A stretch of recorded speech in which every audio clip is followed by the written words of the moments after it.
एक किसान था। वह एक बड़े से खेत में खेती किया करता था।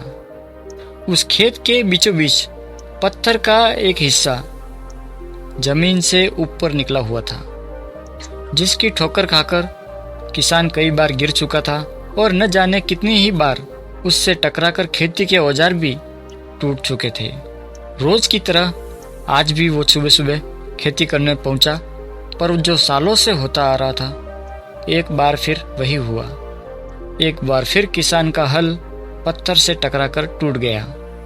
पर अब की बार किसान को बहुत गुस्सा आया और उसने मन ही मन सोच लिया कि आज कुछ भी हो जाए, वह इस चट्टान को जमीन से निकालकर इस खेत के बाहर फेंक देगा। वह तुरंत भागा, गांव से 4-5 लोगों को बुला ले आया और सभी को लेकर वह उस पत्थर के पास पहुंचा। किसान बोला कि ये देखो, जमीन से निकली चट्टान से इस हिस्से ने मेरा बहुत नुकसान किया है और आज हम सभी ने मिलकर इसे जड़ से निकालना है और खेत के बाहर फेंक देना है। ऐसा कहते ही वह फावड़े से पत्थर के किनारे वार करने लगे। पर यह क्या, पर अभी उन्होंने 1 या 2 ही वार किए थे कि वो जो पत्थर था वो पूरा का पूरा जमीन से बाहर निकल आया। वहां पर खड़े सभी लोगों को कुछ समझ नहीं आया और उन्हीं में से एक ने हंसते हुए पूछा, क्यों भाई, तुम तो कहते थे कि तुम्हारे खेत के बीचों बीच एक बड़ी सी चट्टान दबी हुई है, पर यह तो एक मामूली सा पत्थर निकला।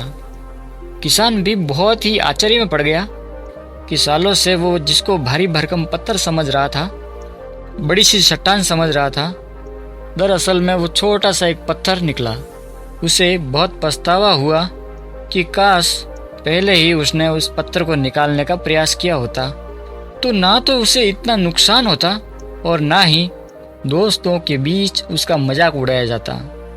तो इस कहानी से हमें ये सीख मिलती है, इसी किसान की तरह हम भी कई बार अपनी जिंदगी में आने वाली छोटी छोटी मुश्किलों को बहुत बड़ा समझ लेते हैं और इनसे निपटने की बजाय इनसे डरते हैं और भागने की कोशिश करते हैं।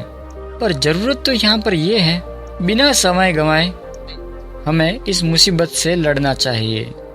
और जब हम ऐसा करेंगे, कुछ ही समय में चट्टान से दिखने वाली बड़ी सी समस्या भी हमें छोटी सी दिखने लगेगी।